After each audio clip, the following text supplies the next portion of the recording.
Good evening. I'm J. Lenora Bressler, and welcome to the July 29, 2021 edition of the Bible, Delight in the Details.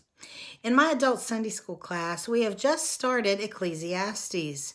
And in chapter 1, verse 3, we have the ultimate question about what does it profit a man, all the things that are under heaven, everything under the sun. This is a phrase which is used over 39 times in the book of Ecclesiastes, in which the author, a wise man, we believe from the identifying phrases, it must be King Solomon, the wisest man who ever lived. We have this wise man at the end of his life looking at all of the things that he has done, all of the things that he has researched, put his heart, meaning his will, to, and looking and saying, what does all of this profit a man? Everything under the sun. The term everything under the sun means everything that is open to a human being. All of the options that we can choose to do in our life. From hedonism, from just following pleasure and pleasure alone, to what we would think probably more meaningful things like work, relationship, even intellectual pursuits. What does it mean? What is the end of all of these things? And in verse 4, we have that very well-known passage where the prophet, or the preacher, as he's called, really it's the term is collector, as in collector of wisdom. What his conclusion is from a secular standpoint.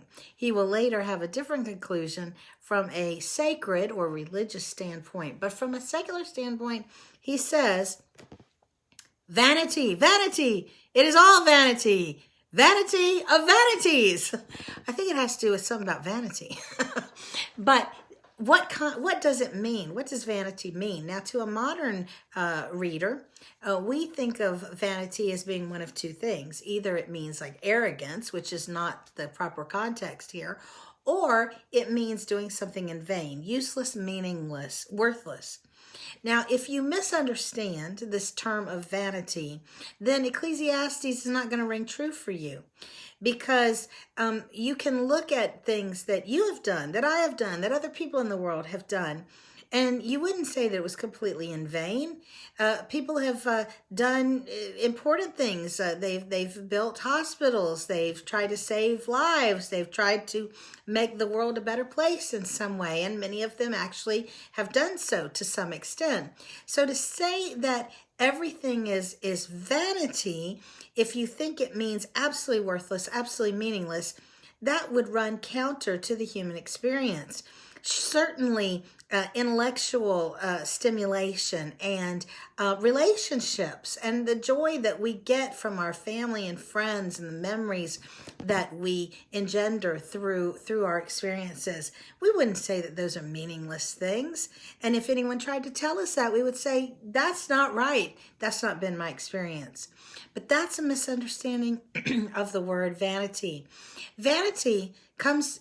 The term that's being translated vanity is from the ancient Hebrew, and it literally means the smallest amount of breath. So as I asked my Sunday school class to do, let's do an experiment right now. I want you to try to completely empty your lungs of air right now, and then take the smallest, shallowest breath you possibly can. So let's do that now. Breathe in just a little. Now, was that a meaningful breath? Did that give you a little bit of air? Yes, but it certainly isn't enough. It's not enough to sustain you, and it didn't last for very long. And what it showed you is how desperately you what? You want more. You're hoping that there is more air than just that. Whatever we choose in this life, ultimately, it's like that very shallow breath. It's not that it's completely meaningless or that it didn't exist, but it is ephemeral. Another way of translating it sometimes is as a mist or a vapor. I know in Florida we don't get a lot of opportunities for cold, but on the rare occasions that we do, if you breathe out like that, what do you see? You see your breath in the air, right? You see that mist. Now, it clearly is there, but it's substantial and it lasts for such a short amount of time, just a couple seconds. That is ultimately what Solomon is trying to say to us. From solely a secular viewpoint, life is very ephemeral.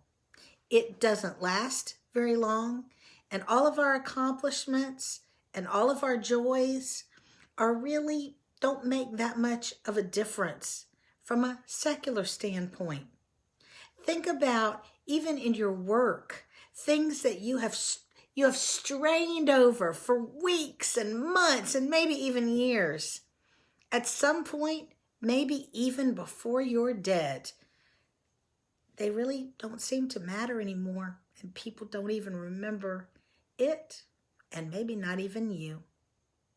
Now, the good news is there's going to be more to this story.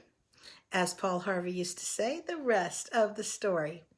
But for now, we're going to leave it that we are all best served by occasionally contemplating what is life really about, absent something that lasts longer than this most shallow of breaths, this vapor, this mist that we call human experience. Has there ever been a time when something has occurred that lasted?